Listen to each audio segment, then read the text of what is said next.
10, 9, ignition sequence start. All engines are running. Liftoff and the clock is starting. Liftoff. Roger, the clock is operating. We're underway. It's one small step for man, one giant leap for mankind. And using green screen technology, I digitally insert myself into Kerbalcast, episode 16, a game to die for. There's nothing like having your friend show up with lots of guns. As Teddy Roosevelt once said, walk softly and always have a lot of leather-clad babes with heavy artillery. I am your LMP, that's Lunar Module Pilot Biff Aldrin, and with us as always, our CMP, that's Command Module Pilot Nostromo. Coming up in our program today, we have a big deal whiz-bang interview with Maxmaps, Miguel Pena from Squad. Also in today's program, We give you our update on the progress report, our progress in the game. and DK is back with another Modders Minute. We also have your letters in the crew report. And the latest Kerbal news and this week's mission briefing. And this week's But I Digress is actually, but we kind of digress, but not really. It's sort of a digress, but it's related to Kerbal. It's the story of Maxmaps. So did I just confuse everybody? I wouldn't want to use that title twice, but I say we go for it. So, But I kind of digress somewhat on topic. yeah, we'll get back to it, but we'll also talk about things that are closed. But Yeah. anyway, here's the Yeah. thing. Yeah. So, Well, you have to admit that has kind of a ring to it, though. it has But I kind of digress, but not really. it has something to it. Yeah, it has a certain odor to it, that's for sure. Okay, so let's go ahead and start it off big. We got to talk with Maxmaps. He is the producer at Squad, the makers of Kerbal Space Program. A.K.A. Miguel Pena. And he told us some information about the upcoming update, 0.25. And we don't want to make you wait. We're going to get right to the good stuff, and here it is. I would say it's almost as big as 24. Like, we are adding a new system that's going to complement. Well, what we have right now is contracts that give you money, science, and reputation. We have the tech tree for science. We have reputation's kind of like a floating currency right now. But what we feel right now is that there's no real cohesiveness between the three currencies, and there's no interplay between them. And we think that's not particularly cool. Yeah, we think like we can add a lot of depth by letting people modify their playstyle and change how their relationship within those three currencies work. I can't tell you quite exactly what it is, but for anyone wondering who might be wanting to listen to this podcast to get some news that you won't hear anyone else, that is effectively what the admin building is. The admin building includes a whole new series of systems that is designed to make your playstyle way more customizable and to add a lot of interaction between the three currencies.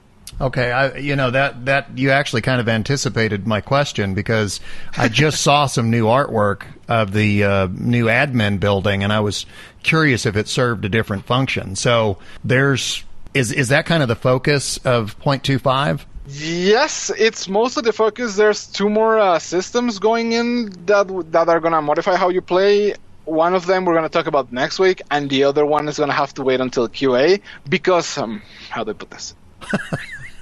It's something that no mod whatsoever has done to this point. Like we went through everything we found, and no one has even considered this a possibility within the game. So it has us very excited. It doesn't affect gameplay quite much. Like it's not a huge change in gameplay. If you play really well, you will never run into it.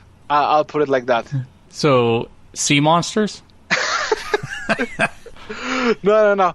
But I'll also say it's that system includes about 90% of the framework necessary for the system we're gonna drop into 26. That is like really, really huge and game changing. It's like as big as contracts at least. Okay, so does anything, if I remember the image that was released, does it have anything to do with that giant H on top of the building? The helipad. No. The helipad is just sort of a tongue-in-cheek thing for us. They kind of stand for land here. Oh, okay.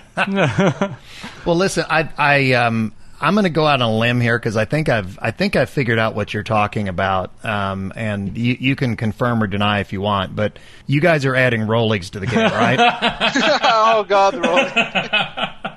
I would like to hear how exactly that development started, like how that popped into your head, Nos. I was looking for a way to travel, and I hadn't really gotten the way to build a rover yet. So I wanted to travel Kerbin without actually having to, build anything in career that I didn't have anything just travel along the ground. So it started with me just rolling a command pod to get off of the to get off of the launch pad to get the soil sample, and then it just I don't know where it went from there. I wasn't being supervised by anyone, so it kind of went off the rails. That explains a lot, doesn't it?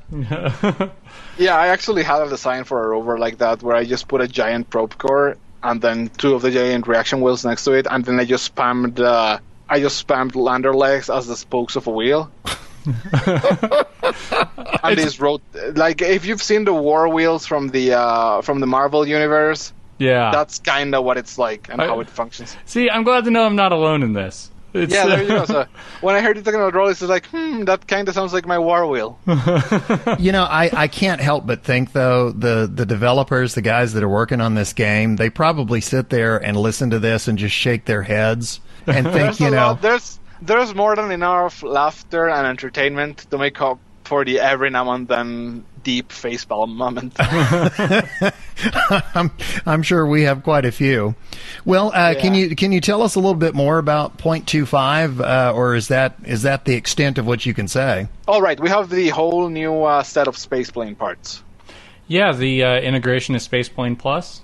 Yes, and the fact that we had Hugo, our intern, who is now back in school, build a whole bunch of new MK3 parts for space shuttles. So, actually, on the topic of that, it was the integration of Spaceplane Plus was originally a mod made by just an independent player, right? Yes, Porkit. He's a German student of game design. So you contacted him and asked if you could implement it in the game?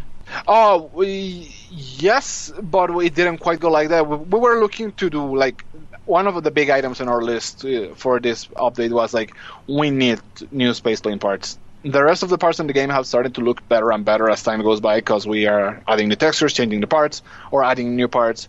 And the spaceplane parts just kind of lagged behind, not looking really great. And it was sort of like the ugly thing in the corner we weren't paying much attention to, and we finally got around to them. I was like, okay, we can either do them all, or we can find someone who has done them great. And we're like, I don't know. A lot of modders don't get the graphic style of the game. Like, they make some really cool parts, but they don't fully fit into it. Yeah. And then someone in chat brought up, like, hey, have you guys taken a look at Spaceplane Plus? And we're like, I think I have. Had given a cursory, not that much. And then we looked through it and I was like, you know what? This is pretty much precisely what we want. This is like exactly what we want.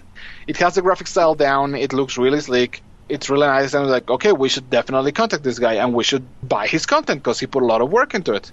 See, you work hard and you get rewarded. Yeah. Isn't that cool? That is the first segment of our interview with Maxmaps, and we've got some more segments coming up later in the program. But we wanted to get the update on 0.25 out there first. And now we'll kind of go into our normal progression here, and we'll talk about our update within the game. Let's go ahead and start with you, Nos. What's your progress been like? I did get some hours in this week, unlike last week. Well, you were traveling. Yeah, I didn't have a good excuse for this one. We didn't hold. So. We're not holding that against you.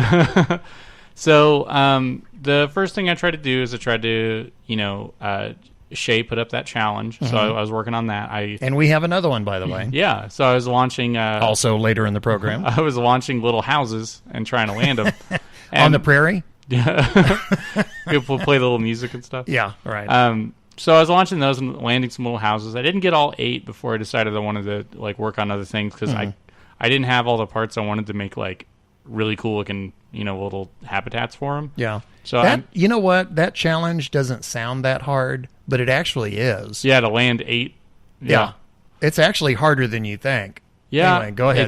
Because I was pulling some suborbitals and just kind of guiding the direction of them to. I was pretty sure that's what the challenge was. I could just do a suborbital and land You could do a what? A suborbital. a subliminal. Yeah, a suborbital, and then land. Send us money. And then land the house wherever.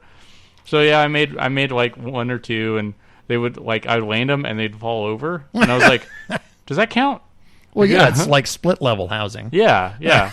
So it's chic. It's it's on the side, and so it makes it easier to lay down and go to sleep. Yeah.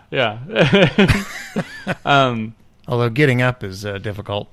The next thing I tried to do is I just kind of had random idea, and I was like, I want to launch something that is right side up when you launch it, but lands upside down. Oh, did you? So when you built the craft, did you build with that component upside down, and then you flip it? Okay. So like I was completing a lot of contracts. Does that mess up your building? Because I've done that before, where I flipped things, and then it's like the rest of your build just goes. I have no idea which way I'm supposed to be pointing. Yeah, it was a little weird, but like I wanted to do it with a probe, so I wanted to launch the probe, and collect the science. And then like come back down, and like whenever it would land, right. the probe would actually be on the bottom of the part that was landing. So it was basically the probe, a science junior, and then the legs were pointing up in the build mode. Right. Now the problem I ran into is I had to put all this started is because I like launching probes just to do like little science gathering things. Right. But I don't like how the parachutes can't fit on the probe thing without looking weird. Right. Like because there's the basic parachute that usually just attaches to the top center of whatever you put it on, and then you have the side mount, the radial parachutes, and the only way you can put it on top of the probe core, like you would on a command pod, is to put it on the side, and it looks weird. Can I point out that I'm the one who's supposed to overcomplicate things? So I mean, this is like Rube Goldberg is looking at this going, this is way too complicated. I just didn't like how it fit and how it looked, so I was like, oh, I'll turn the pod or the probe upside down and put the Science Junior on it, it would land with it upside down. Right. So whenever I was building, I did the probe right side up, the Science Junior, and then put the standard parachute on the bottom upside down. Okay. Was that the probe core? Was that the first thing that you? Yeah. Okay. And you turned it upside down? No. Okay. Whenever I was building it, because when I've done that, I have to fly everything I have to fly everything retrograde to have my nav ball work out right. It was right side up the entire time I flew it. Gotcha. Okay. Okay, so the probe core was right side up. Everything was right side up when I built it. The only thing that was upside down was the parachute. Right. And the landing legs. Right. So I launch it, and whenever it was coming back in, everything was decoupled, and I would hit the parachute, and it would flip upside down. So the probe head was now at the bottom. Oh, okay. I was trying to figure out how you. Okay. Yeah. And so then the landing legs would come down, and they came down just like a little bit farther than the probe did. So whenever you're looking at it, it's basically a Science Junior with landing legs and a probe core at the bottom of it. I have to give you a lot of credit. That's much less complicated than just flipping it over in flight. Because whenever I hit, that's not complicated at all. Yeah, whenever I hit the parachute, it would just auto flip. I just wanted something that I'd launch right side up. Because there's no way to make it flip otherwise. Well, I mean, maybe. I'm sorry, I'm giving you a bad time. It's just you have given me so much grief over the episodes about these complicated things that I build, and then you're like building like what should be something simple, and you're going, and then I'm going to install this on it. Yeah, and so like it would be coming in, and it would flip around and land, and it would It was kind of fun, and I was just getting science with it from space around Kerbal to satisfy some contracts. So I just wanted to make it a little bit more interesting. The thing that did stink about it is you can't attach anything on top of a parachute. Mm-hmm. So that kind of negates the purpose. Yeah, but I couldn't put a decoupler on it. Oh, okay. And then put the rest of the rocket. So it's like I had that centerpiece, and I had to just build out from that centerpiece, but I couldn't put anything below it. Right. So the only other way is if I had two and they were attached to the side of a main hull of a rocket or something. How many of these did you land? I did two. Two? Okay. Yeah, so I did one to get science, and then it turns out I didn't go high enough. I thought I did, but I didn't get space around Kerbal, and I just got... I was still, like... So you did 2/8 of the challenge. Oh, you're talking about the houses? Yeah. I did half. Oh, okay. Yeah. I did half, and then I was like, I wanted to fulfill some contracts, because what I was wary of is I didn't want to spend all my money doing that. Oh, yeah. And then not be able to build things to, do the stuff I wanted to do. Right. Or like the contracts and stuff, Gotcha. So I didn't want to spend money without making money. Like, Which sound strategy. Which I'm pretty sure I have plenty of money if I could do a couple like really big failures before I'd have to start worrying about anything. But I just, I was also worried about anytime I would try to like look at Kerbin from the orbital view, right? I would see all these little pops, like like all these little markers from like all the little Kerbals I have just like sitting there with their little houses, and I don't want to be like NSA spying on them, so I just withdrew it. Well, at least not without a warrant. Yeah. Oh yeah. But that was the fun I was having. Is I wanted to build something right side up that lands upside down. Okay. Yeah. Which if you did it with a command pod, I don't know how exactly it would work. I think like if you did it like that, the command pod would be hanging upside down, just right above the surface. So I think you could just jump up and grab it. Yeah. Now, this was with no intention of it leaving. So I wouldn't do a MUN landing with it or anything. Okay. It was just land it on some part of Kerbin. So if I was to start campaign over, I may do that just to build fun little rockets to, check out, like the mountains or whatever. I just had a thought. Given how you are about rollies, if you landed a capsule upside down, I'm surprised that you didn't immediately make spinnies. Like make them into tops. Yeah. Because you've got the thin point is down. Yeah. You could just like spin them. Yeah, and you could get that girder that narrows it down. Yeah. Oh, and it would be like Inception, because you just let it spin and we never know if it falls or not. You just put a nose cone on it. Yeah. Because that rounds out the... Well, see? I'll check it out. Spinnies. I'll see what I could do. Spinnies. I'm telling you, man, it's the next big thing. We're like hitting problematic territory in my development. Like we're gonna eventually. It's like, what's your progress? I'm going nowhere destructively fast. Yeah. Like I have a feeling you've heard that all your life. Yeah. So what's your progress been? Well, okay, I'm going to start out with a number, 702. That's total that's a lot of times to crash. Yeah, exactly. No, that's total hours in the game. And you're just breezing through this thing. That's all I do, man. Eat, sleep, and Kerbal. All right, what do you have to show for it? What do I have to show for it? Okay. First of all, I did something that I've never done in the game before this week. Sandwich time. Sandwich time. I decided that because what I've done up to this point in the game, I've been to Eve, I've been to Mun, Minus, I've been to Duna, and I've been to the assorted moons around those planets as well. I decided it was time to venture further out, to go where no Biff has gone before. Ooh. And so I decided the next planet out from Duna was Dress. Okay. Yeah. And I thought, okay, well, I'm going to shoot for that one. And so I got outside the Kerbin system and I was trying to set up a maneuver node, and I discovered that I was in a perfect position to actually intercept Jewel. And I have never been to anything further out than Duna. Yeah.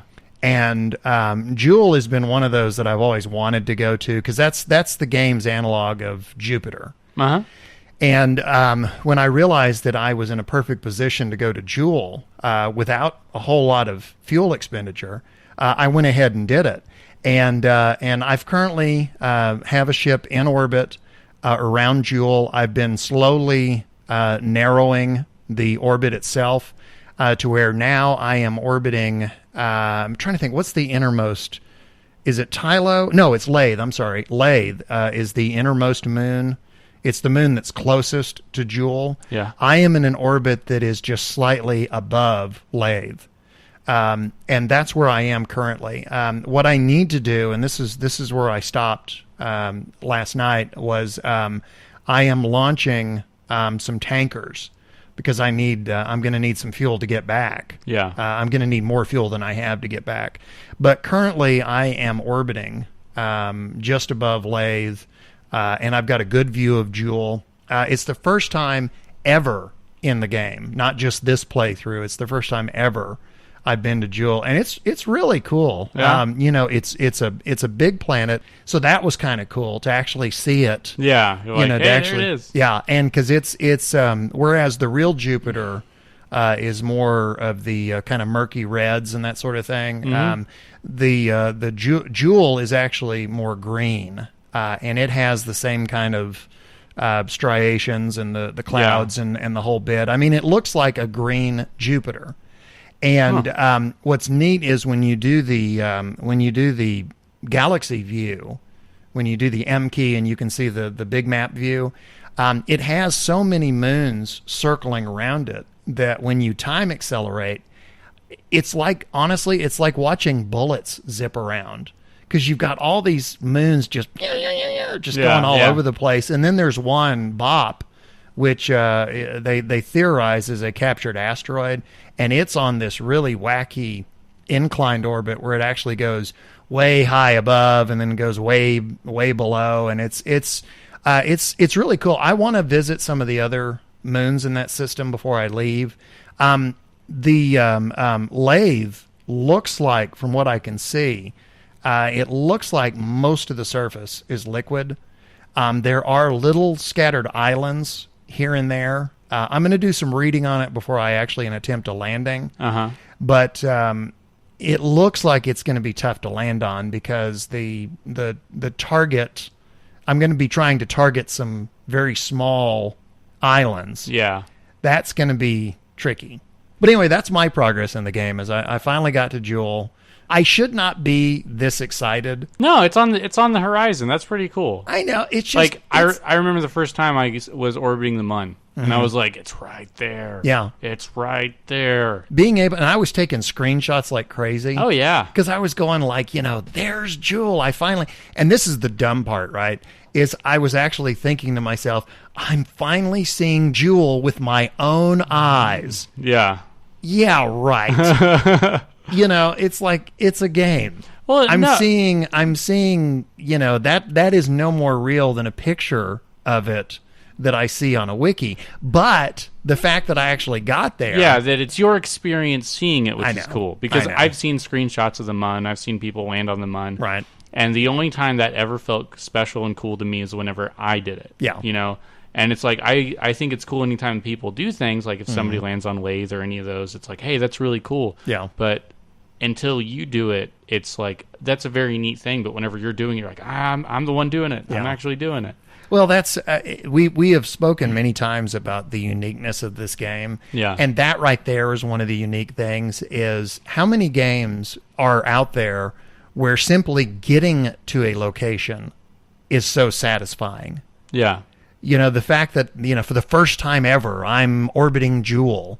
Name another game that has a comparable experience. Yeah, and it's not like you're trying to find some hidden thing or something like, oh, I made it there. Yeah. I think I'm going to make my next goal, once I get the parts that I'm more comfortable with making those big flights, I'm going to try for Minmus. Because most people tell me Minmus is what they go for first, but I was just like, Mun's closer. Yeah. Yeah. Well, I think I've said this to you before. Minmus is actually easier to land on, but because it's an inclined orbit, it's actually harder to get to for a beginner. Because unlike the Mun, which is in the same orbital plane, with Minmus, you can get there the same way. Yeah. But you also have to correct your orbital plane, unless you manage to get it where it intersects the Kerbal plane. But there's, obviously there's only 2 points that it does that. Yeah. And, so you've got to be fairly precise. One other thing that I wanted to mention. We did last week our first ever Modders Minute. DK from the Twitch TV channel Declarations. He talked about enhanced navball. I immediately installed enhanced navball. Nice. And okay, number one, why I never installed this before, I have no idea. Yeah, because it is so helpful. It looks like it's really cool. It's very helpful. Yeah, it makes it. He talked about, when you set a maneuver node, you have to spin around and try and find it. This one, you know where everything is. Yeah. You know where your retrograde is. You know where your prograde is. You know where your inclinations are, declinations. I mean, you know everything. It's extremely helpful. And to follow up on something I talked about a couple of podcasts ago, do you remember I made the comment that I have been trying unsuccessfully for quite some time to install Roster Prop Monitor? I finally did it. I could not believe it. There were so many times when I thought I had installed it and I didn't. Yeah. I tried it again, and now one of two things have happened. Either A, I've gotten better at installing mods, or B, they've done a revision to it for 0.24. Oh, okay. Where it is easier to install. But now I have roster prop monitor. Nice. So anyway, whatever gets you there. Talking about mods, that leads us into our next thing. It's Modders Minute from DK from Twitch TV channel Declarations. And with our second edition of Modders Minute, here is yet another mod that I feel has features that should absolutely be included in the game. This mod is Kerbal Alarm Clock. Kerbal Alarm Clock fixes this by slowing down our time warp for us and then notifying us when we are a certain period of time away from, say, our maneuver node. It defaults to 1 minute, but it can be changed to whatever you might need it to be.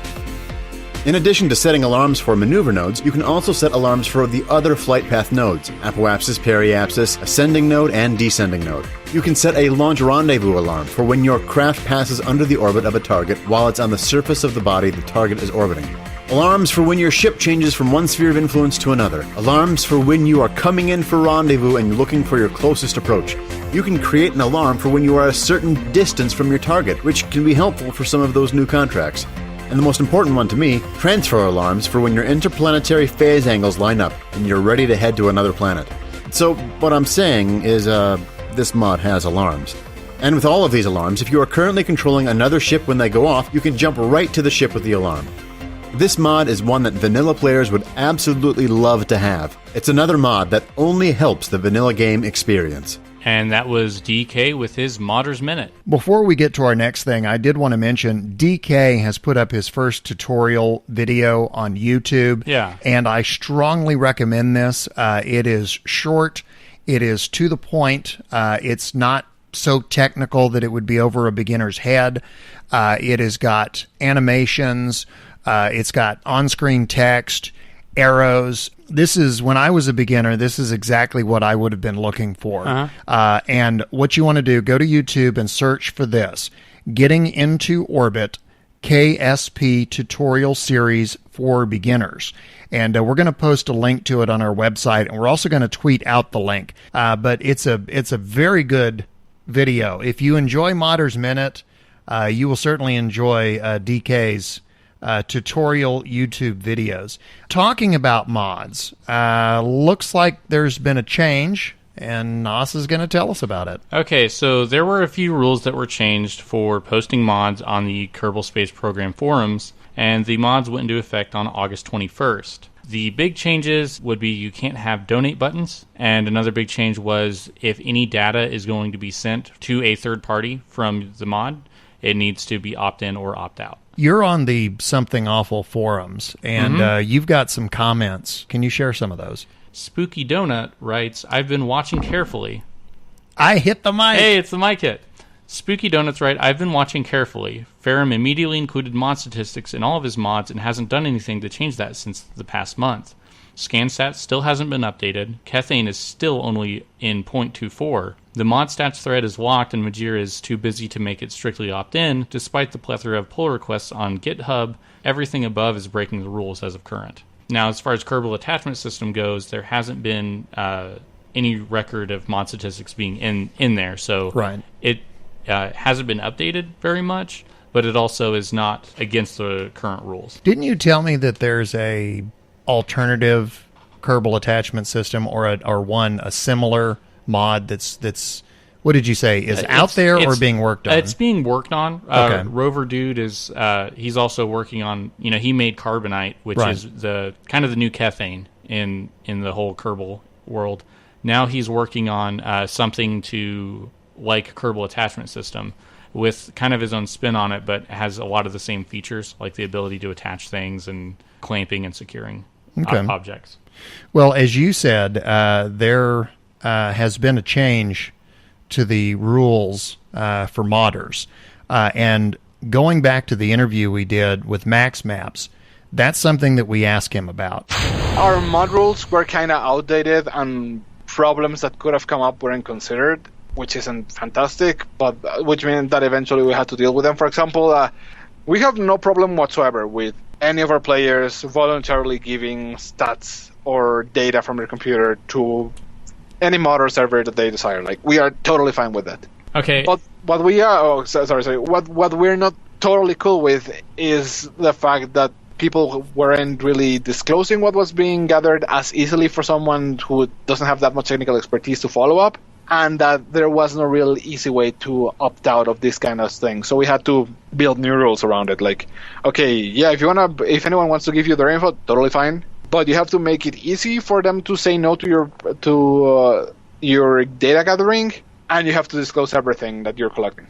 Okay, so any mods that did do that and have not changed to fit the new rules, what's going to happen to those mods?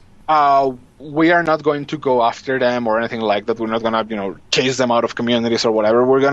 But they are no longer allowed to be posted on our forums. People who have been given infractions, the posts removed and all that. But so far, pretty much everyone has been really, really reasonable about it. They have modified their stuff to comply to our rules, or they have moved them to off-site communities, in which case we are, not responsible for it. Yeah, pretty much. Which was generally our issue. Like, we don't mind, like, on the general sense, there is no downside to people gathering data like that if we assume that everyone's going to be nice about it. But the last thing we want is someone saying, hey guys, my computer got hacked or my credit card information got compromised or something because something I downloaded off your forums. Can you do something about it? Okay, so any new mods that were made that had any infractions, would they also be dealt with like any of the existing ones?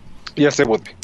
What about mods that accept donations? You guys made some changes there, correct? We are totally fine with people asking for donations. However, we don't like the donate buttons in games. It kind of muddles the experience, and it might lead someone who, again, isn't too savvy to think that they're donating money to Squad when they aren't. We believe the work of modders is huge, and it definitely needs to be remunerated.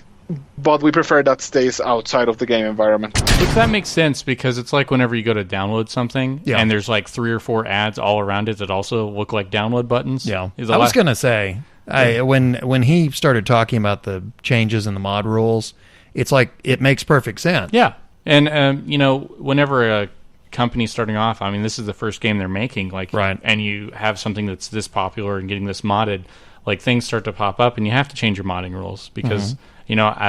Anything like that goes through growing pains. Like Minecraft had to do that. They had to change their rules and stuff. Yeah. Well, let's move on to the crew report now. And this is obviously letters that we get from you. And we're going to start with another letter from Peekaboo, who we heard from last week.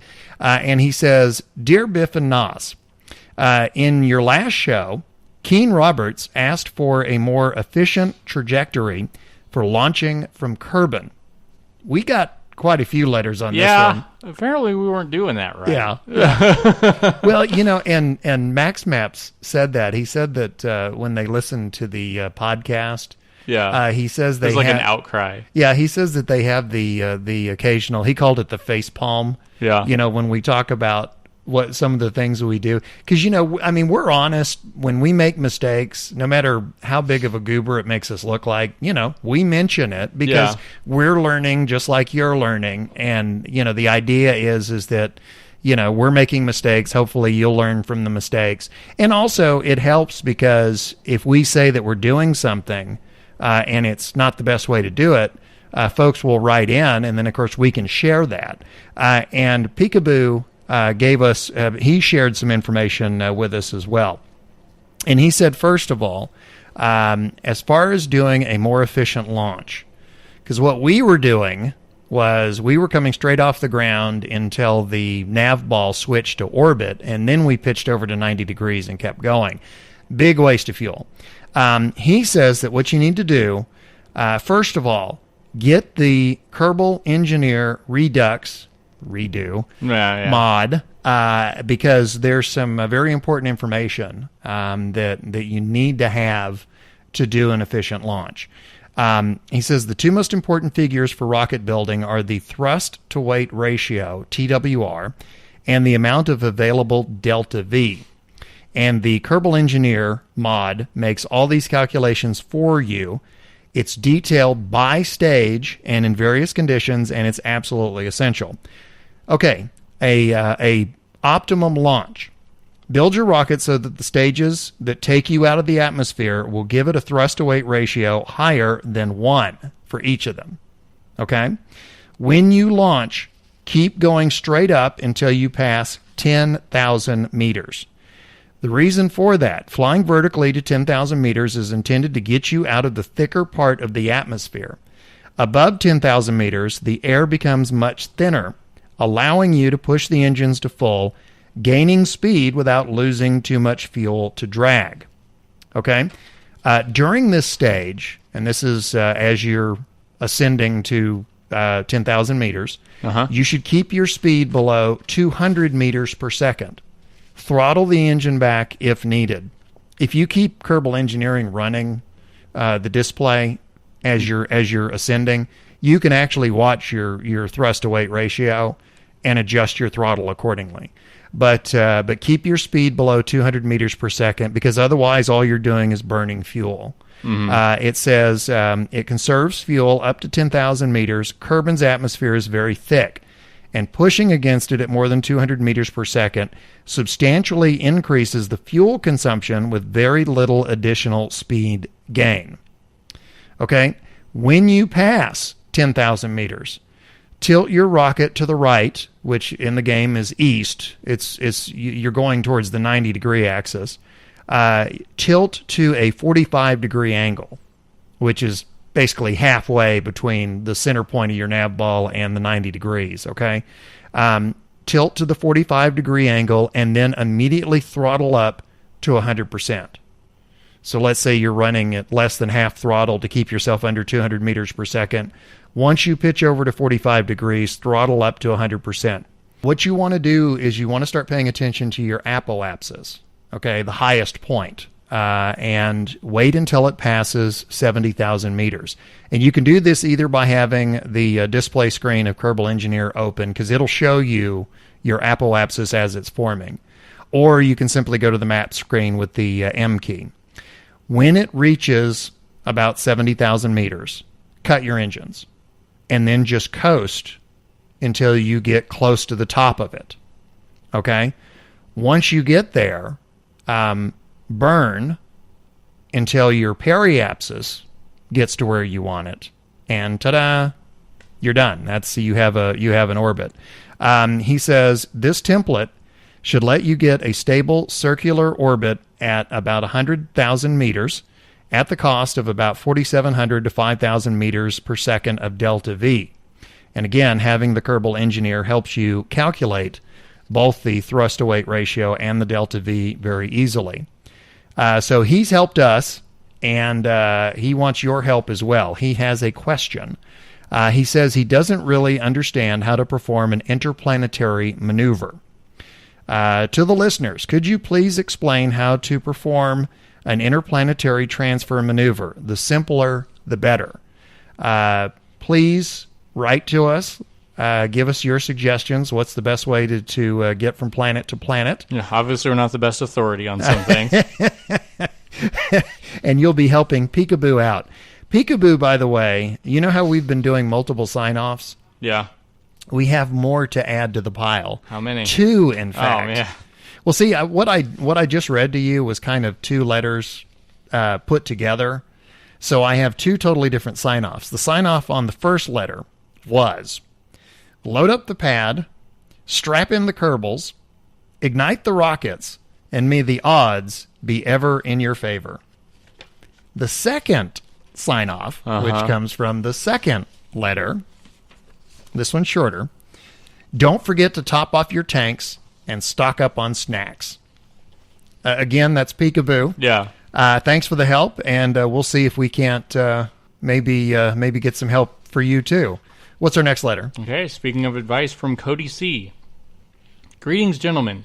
I have discovered your podcast about 2 weeks ago, and I loved listening to all of your previous episodes. Great job. Thanks, Cody. I wanted to take some time to offer a little advice to some of your listeners that may be considering a career in aerospace with NASA or any other aerospace company or agency. As a current NASA engineer, there are a few things to keep in mind when considering a major for a future career in the space program. This is so cool. Yeah. 1. Sorry. For those looking for a career in rocket design, which consists of dozens of different engineering disciplines like mechanical, fluid, structural, electrical, and so on, I would recommend choosing a major in engineering. That would be a choice you'd make over astrophysics. For those looking to join the space program in the pursuit of science, a degree in astrophysics, engineering physics, planetary science, etc. will do just fine. 3. Take location into account. For listeners interested in NASA, take some time and learn about each of the NASA centers and what their primary mission at that center is. NASA's Kennedy Space Center is a vehicle integration and launch facility.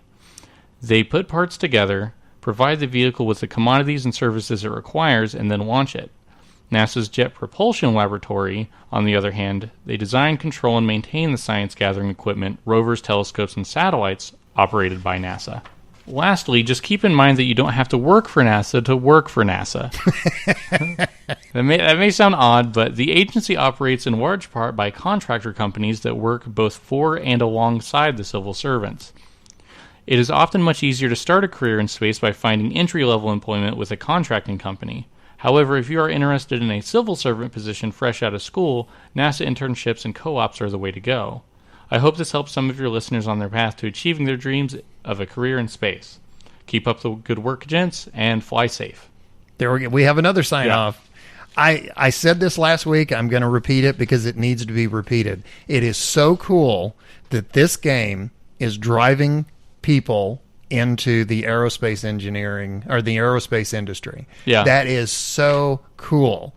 And here a NASA guy writes in and says, if you're considering, here's some tips that you need to have. Yeah, and like tips like that are great because like I want to work for NASA. Yeah, it's like, well, what part of NASA? Oh, I want to stock the vending machines. Yeah, so it's like giving them some direction on like what part of NASA. Okay, you like this part, or you're more inclined for this part. You have to forgive me. I'm completely geeking out about this. Yeah. The fact that we've got people writing in saying that they want to go into the industry, and then somebody in the industry actually writes to us. Uh-huh. I mean, I'm just going, oh, man. I mean, this is like nerd heaven. So, okay, well, next letter. This is from regular contributor John Martin. And you remember I made the comment that we got quite a few letters about the best launch profile. Yeah. John also said that he also talked about it, and so that we don't repeat ourselves, because he said a lot of what Peekaboo said. I'm going to go ahead and skip over that. But what he did write in and say was, he said, but I did want to acknowledge that he wrote that in and thank him for that, because it's very helpful.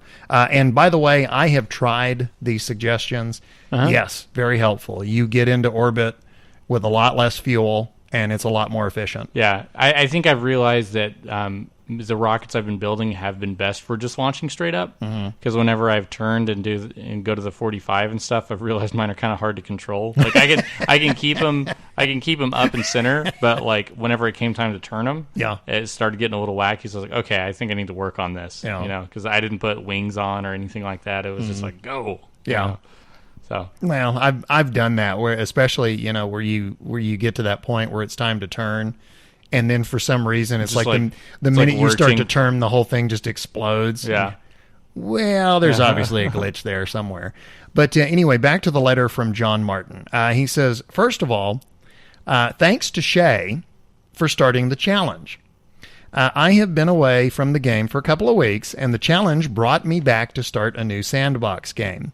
And the first challenge that we got from Shay, remember, was how many like planets can you go to and land on and return to Kerbin, and you have to land at or near the Space Center. John Martin did that challenge, and this is his progress. Year 1, day 1, into a Kerbin orbit we go. Year 1, day 2, lander makes rendezvous ready for the moon. Year 1, days 3 through 5, Mun orbit and landing. Bob reports the lander is largely self-righting if you retract 2 legs and extend them again. He's a bit quiet on why he felt the need to test this feature. I love these mission descriptions. They're always so clever. Year 1, days 6 through 32. Bob and Harbo Kerman play EVA tennis, waiting for a Minmus transfer window. That must be difficult in zero gravity. Yeah, I bet. Yeah, EVA tennis. the loser has to chase the ball. Yeah. Year 1, days 33 to 35. Minmus orbit and landing. Year 1, days 36 through 155. Wow. Back to Kerbin to get a new tank and wait for a Duna transfer window. Oh, man, he's going for Duna. On the way to Duna, I encounter a bug where you can't create a maneuver node on a pre-encounter orbit if the post-encounter track is too close. This meant I could not fix my inclination during the transfer and arrived at Duna with an inclined orbit. And guess what? Now I no longer have enough fuel to land and get back to Kerbin. For the challenge, I made it to 2 bodies, or none, since Bob and Harbo were orbiting Duna. With more time, I'm sure I could have sent some fuel, but the week is up. Remember, part of the challenge is you have 1 week to do all this. Yeah. John finishes by saying, one possible challenge. Now that funds are part of the game, how much do you need to spend to get the stock space station core into an orbit of 100,000 kilometers, 45-degree, inclined circular orbit of Kerbin? No quick saves. Add up the cost of all the attempts. And go broke. Yeah, I mean, I've already had one profile where I saw how broke I could get. So. Yeah. And it was just like real life. Yeah. But anyway, that letter came to us from John Martin. And we have one more, correct? Yes, this comes from the KSP subreddit from Jackie Moon. Jackie boy. The real solar system mod is extremely difficult and makes you feel like a noob again, but it's so much more rewarding when you finally get it right. For Duna / Mars, there's Deimos and Phobos. Both are very small and are captured asteroids. They are similar to Gilly in gravity and size. Minimus becomes Uranus with atmosphere and retexturing. Felix the Master 1 says, I can barely get on the Mun. I'm good, thanks. The Venetian Mask says, I'm good, thanks. It took me a lot of retries just to get to a second comm satellite in Earth orbit. It's going to be fun trying to get anything to Mars. Moby the Narwhal says, you will actually find yourself using real-world ship design quite often. And Randoom says, I have tried all of this, but it ruined the game for me. It was harder, yes, but the balance was off. There was always some aspect I just couldn't get right, whether it was the DRE realism, getting engine nodes to line up, or similar. I've spent more time screwing around with mod settings and being frustrated by not being able to build properly than playing the game. Squad got it right the first time. I would be open to an all-inclusive pack that overhauled this with playable settings, but if I had an hour free, I want to play the game, not get annoyed because the mods made gameplay worse. RO2 Wingnuts says, KSP has a charm for being Kerbalized. The Space Sim Orbiter is a great super technical realism-oriented program with plenty of third-party add-ons. I would suggest everyone try this at least once, but KSP just has a special forgiving quality to it. We were kind of curious what the final quality of Kerbal was going to be, and we're going back to the interview now with Maxmaps. And we asked him, because at this stage, we are on update 0.24. They're working on 0.25. And we asked him, is there an end game in sight? Do they have an idea of what the final version of Kerbal is supposed to look like? Or is that a moving target? Is that something that changes day by day or update by update? There's a design document, obviously, that tells what the game should have. And then there's a roadmap to get to scope completion. But we did our best to leave a good chunk of wiggle room in each update. So, like, let's say every update we release has somewhere in the lines of 6-7 features that we add in, or tweaks, or major changes, that kind of stuff. The roadmap usually has 2 or 3. So we know we're going to have to implement this, and this, because these are part of the design document, and this is what we see the finished version of Kerbal Space Program to be like. And then we leave ourselves room for things that have come up as we develop, or things that the fan base has shown us that the game really needs. For example, your first modding minute last week, you guys discussed how enhanced navvault just enhances the experience of the game, right? Like, it doesn't really change anything, but it gives you a better. It just improves accessibility, like, deeply. Yeah. So we went. So one of our tasks this time around was implement our version of improved navvault, and it's already in the code, which makes me very happy. Wow. Yeah, I after the Modder's Minute, I immediately went and installed it, and I was like, wow, why haven't I been doing this before? Yeah, exactly. And that's pretty much what we were like, yeah, this is a really cool idea and helps accessibility at all. Let's have it in. Crew transferring is another thing. A lot of people don't like having to they want to move a Kerbal from a pod to another when two vessels are connected, and they find the idea of having to EVA from one to the other very silly. So we're adding a little menu that lets you move Kerbals between available pods. One tweak I would love to see is when you've got two ships connected and you do a fuel transfer. The way it is now, you have to transfer each tank to individually. Yeah, I wish there was a way to do like a main fuel transfer, like where it just transfers all the fuel. Yeah, that's absolutely and 100% in the plan. We're not happy with fuel transfer right now. It's kind of in a placeholder status, so don't worry about that. We're definitely going to get into it and find a way to better transfer fuel. Because, for example, myself, I'm trying to transfer fuel from two tanks to another, or from one tank to two others symmetrically, is pretty much hell. Okay, I have to say, I feel very bad for Maxmaps because he, for a couple of hours, was held captive by two gamers telling him everything they wanted in the game. Although he said that he spends quite a bit of his day dealing with that. Like so dealing with all those requests. Nothing new, but I mean, the whole time it was like, and we want this in the game, and we want this in the game. Make a planet out of cookies. Yeah. And make the moon's chocolate chips. Well, we obviously we have a lot of content from the Maxmaps interview, and so we're trying to keep everything else kind of short.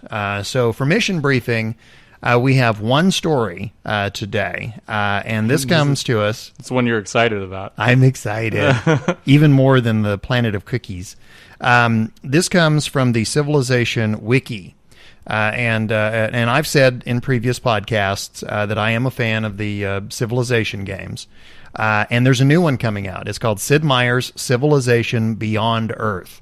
And it's going to be released October 24th.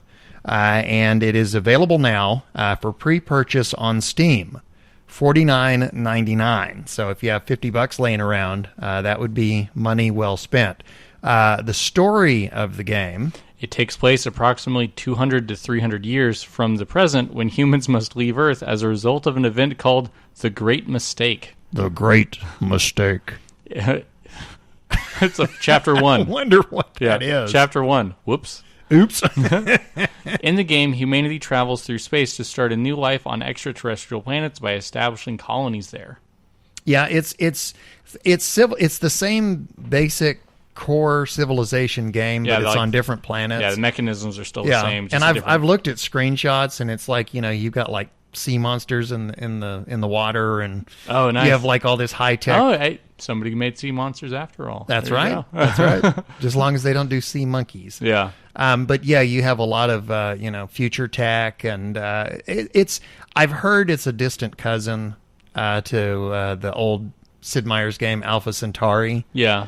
There's echoes. It's not a remake or a redo, but it shares some kinship, some DNA. So like maybe the native barbarian tribes you fight in Civilization, maybe they'll be like native alien. That's right. Indigenous aliens and stuff. Yeah, see, because you chased them off. That was the big mistake. You chased them off Earth. Yeah. They went to another planet, and then when you show up, they whoop on you. You're on our turf now. Yeah. Yeah, the big mistake was, you're supposed to keep your friends close and your enemies closer, and they did neither. So, again, the release date for Civilization Beyond Earth, October 24th. Pre-purchase now on Steam, $49.99. Well, let's go ahead and move on. Like I said, we're trying to keep this, these segments short. So we're going to go from mission briefing right into the rechristened, but I kind of digress, but not really because it's still Kerbal. And this is called The Story of Maxmaps. Maxmaps, as you've heard in the interview that we did with him, he's talked quite a bit about, update 0.25. He's talked about the new mod rules. He's talked about the final version of the game. But we were also kind of curious about Squad, and we were curious about him as well. We asked him to tell us kind of his life story, his background and whatever, and this is what he told us. I am a biochemical research dropout who went into business. Hey, you're amongst friends if you're a dropout. Yeah, no, I just it wasn't working. Well, I did I went through the there's this really big university called UNAM down here, and I survived 2 years there in biochemical research, which is supposed to be impossible. And then my brother actually got into a rival school for engineering, and he started coming back from classes completely happy and thrilled to be learning. And I was like, oh, I thought you were just supposed to dread everything in school forever.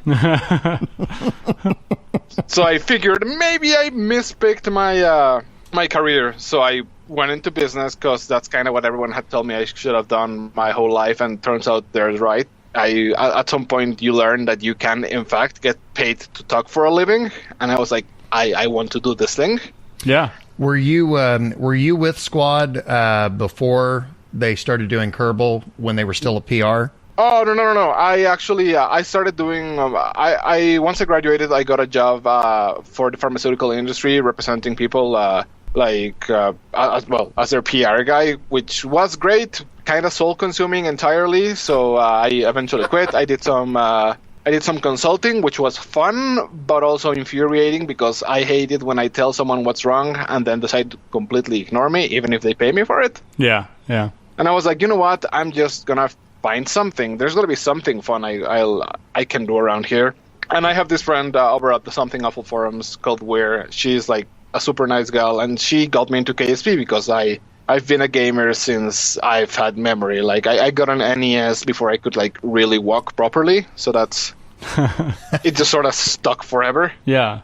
What kind of games? I play everything. I obviously back then it was just platformers and everything, but nowadays I kind of specialize in RPGs. I like MMOs. I like challenging games like Monster Hunter and Dark Souls, and that's kind of what got me into KSP, just playing it. Like I compared my first moon landing a lot to killing a Black Knight in Dark Souls. It's just like incredibly hard, but every time something goes wrong, it's 100% your fault. Yeah. Like I can never tell, oh, this is terrible, this is bad design. No, it's like, oh yeah, that was on me. I'm a dumbass. Let's go again and again and again and again.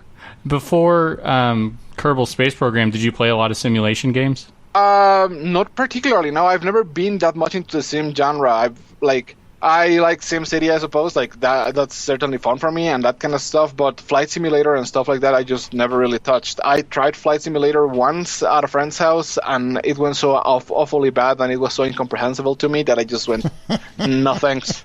My friend tells me, you should try this game, and I try it, and I love it, and I play like a good 40-50 hours in it, and I'm like, yeah, I think that's really great and all, but I'm going to play something else because I kind of get bored of games eventually. But I just kind of kept coming back every week. And of course, from that humble beginning, Maxmaps went to Squad. You never, ever, ever consider that something you're playing as a gamer is something that was made down here. So I just assumed, well, obviously Squad is going to be like in California or Vancouver or someplace like that, like every other game studio ever. So my friend from Something Awful tells me, hey, you know what? Squad's actually looking for a PR guy, and I'm like, that's really good. I'm not really looking to relocate to California right now. I was like, you don't actually know they're in Mexico? And I'm like, what? Right. At that point, after I got done scraping my brains from the ceiling, because boom, yeah. I was like, you know what? I should probably throw in my resume. And that was a year and a half ago, give or take, May of the last year, and I had an interview. It went well, in my opinion. I overdressed a lot because I assumed it was going to be like every student type job I've been into. And then I walk in and it's Harvester and Adrian in like Metallica shirts and jeans, just talking game design and explosions and stuff. And I'm like, okay, yeah. Next time, lose the suit. Maybe not a tie. So I had my follow-up interview and they offered me the position, and I was like, that's totally fine. When can you start? And I was like, I could totally start right now. And I did. Were you a little starstruck? Yes, absolutely. Talking to Harvester, like, real life was weird because I had read a couple blog posts, I had seen how the guys work, but actually sitting down and talking to him and getting to know how his mind works is just fantastic. He just has so many ideas, and he, you can tell he's really, really smart, and he has a very unique take on gameplay and game design. So once the starstruckness just kind of wore off, we spent probably my first 4 hours of work talking about the future of KSP and game development and what could go in and what he felt was necessary and all that. So, yeah, I knew I had found home. This is by far the most enjoyable job I have ever had in my life, and I've been working for over 9 years now. I read an article about a year ago that said that the genesis of the game was he walked into work one day and said, "Hey, I have an idea for a game. I quit." And they said, no, we'll do it. Is that a true story? That is 100% true, but I would put the genesis even further back. Harvesters from Brazil. Because, I guess we don't do anything conventional at Squad. When he was little, he's always had this sort of tinkerer engineer mentality to him, even though he wouldn't go fully into engineering. So he would take these fireworks, illegal fireworks to be precise, and he would cut them open and modify them to remove the explosive payload and just leave them as little tiny rockets that go up, and that's it. And he would strap tiny men made out of tinfoil and wire that he called Kerbals onto these explosive rockets, and he would run tests on them, see how far he could get them. Yeah. So you recently had a promotion, didn't you? Yes, I did actually, and that's kind of tied into the whole talking to Harvester a lot about game design and all that. I have a hard time just sitting at my desk and doing my job when it comes to PR. I usually just get all my emails out of the way, and then, I don't know, maybe I'm not a huge Facebook fan or something, but the procrastination thing has never really worked out for me, so I just get up and start walking around the office and being like, "Hey, what are you working on? Hey, have you considered this?" And time again, because I spend way too much time playing video games, I would come up with little things that the team like, "Hey, have we tried this?" Or, "Hey, maybe you're designing this way, and I see how it works, but have you considered this and this?" And I did this for over a year, and at some point, I guess someone picked up that that's kind of what a producer is supposed to do. Interesting. Well, I would dispute that there's such a thing as too much time playing video games. Yeah. I'm 100% with you there. So what kind of new responsibilities have you taken on with the job? Well, I have to schedule a lot. I have to make sure that the deadlines are met and all that. But overall, I just have to make sure that everyone's working at peak efficiency at all times. And that means doing simple things like making sure that everyone kind of knows what everyone else is working on, and seeing if they can share work, seeing if the 3D artists are working on, right now they're working on like somewhere in the lines of, I think, 50 new models, and they're all high quality and pretty big. So sharing things like textures or chopping little bits of a building and putting them somewhere else really, really help. That kind of stuff. But overall, it's just kind of making sure everything goes great. Everyone's doing what they need to be doing. The progression's going on as it should, and no time's being wasted, or no one's doing tasks that could be done more efficiently by other people. And I get a little input in game design, not a whole lot, but I had a voice before, like when I was just the PR guy, but now I have like a more resounding voice. But in the end, obviously, the buck stops with Harvester. If he doesn't like something and he has a good explanation for it, it doesn't get done. Well, there you have it. The buck stops with Harvester. The guy who created the game has final say on it. Which is good, because a lot of times a designer, like once they get the ball rolling, it can kind of go out of reach of them. Yeah. But it's really awesome that, Maxmaps and all the other people, like they're all contributing to it, and they come up with the ideas, and he considers all of them, and I think they have a really good rapport with each other just by the way he talks about working there. Yeah, I was surprised. He said that there's 9 people in Mexico City, and then about 5 people elsewhere. Yeah, well, so they're very, still very elsewhere. Yeah, so they're still a relatively small shop, but that wraps up the interview that we did. Maxmaps, also known as Miguel Pina with Squad, was kind enough to sit down on a Saturday afternoon and answer some questions. And just want to say it was a lot of fun. Yeah, it was. Yeah, it was a lot of fun. We got some good information, and we certainly thank him for doing that. Now, we want to, before we wrap things up, we have another challenge from Shay to pass along. And what is the challenge? Kerbin's geosynchronous orbit is 2,868.75 kilometers. My challenge for the listeners is to have a space station at or near geosynchronous orbit with the following attachments. Crew habitation module, able to hold up to 20 Kerbals at a time. 20? 20. Science bay, communications tower, power generation, refueling station, and something to set your station apart from the others. For example, a ring or something aesthetic like colorful lights, something to make it different. Mine's going to have a bowling alley. Yeah. A 0G bowling alley. Rules. Each piece must be sent in separate launches. Each power generation must be able to power the entire station without direct sunlight. You may only build it in either campaign modes. No sandboxes allowed. So either contract mode or science mode. Yeah. Breathe deep, fly high. Now, we had somebody that was trying for the last Shay challenge. MittenPo85 through Twitter said, flying and landing on Kerbin is like 10 times more difficult than getting to and landing on the Mun. 8 Kerbals without reverting? Ah, yes, the infamous bleep. Yeah, and it's true. It is more difficult. When I try and hit the when I try and land at the Space Center. I try to get anywhere. Yeah, because like you see where your orbit ends. Yeah. But that doesn't take into account like whenever the parachute hits and all those things. So and it's like, atmosphere and all kinds of other. So fun the stuff. moment all those hit, you end up like, oh wait, I thought I was supposed to be way closer to this thing.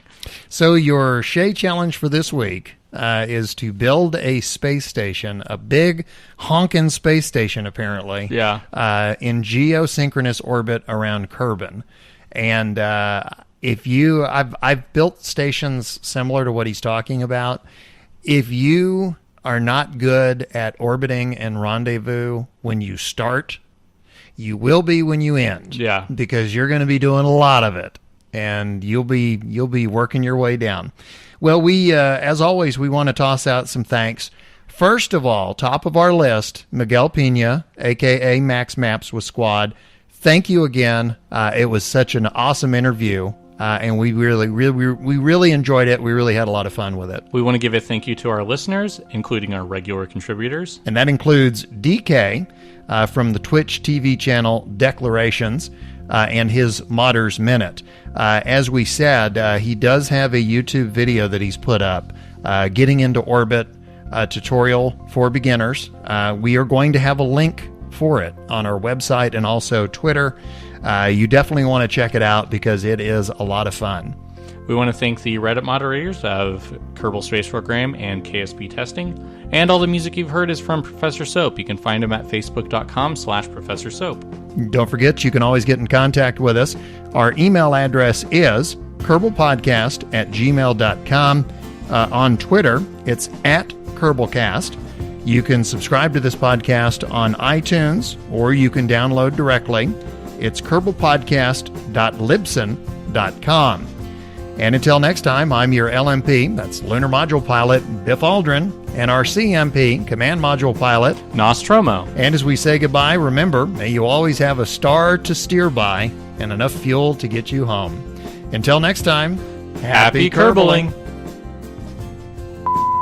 Day 5 on Cookie Planet. Day 5 on Cookie Planet. We've realized this is a really bad idea.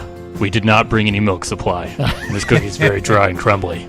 We think as we go closer to the molten chocolate core that we may be able to get some nutrients. Our blood sugar levels are getting ridiculous. We should have gone to some more balanced diet of a planet. Say Nostromo again. Nostromo. May you always have a Nostromo. And as we Nostromo. Nostromo. And as we say goodbye, remember, always... Oh, damn it. May you always have... Okay, do it again. Nostromo. Sandwich time. Ding, ding, ding, ding. Ding, ding. Sandwich time. My pants don't fit me. They fall down around my ankles in a ball. No, never mind. Wiki. It sounds like I'm rapping, doesn't it? For those looking to join the space program in pursuit of a degree in astrophysics, for those looking to join... Why do you want me to talk? You're talking. No, let's say it's rude. That's really rude. It's rude, man.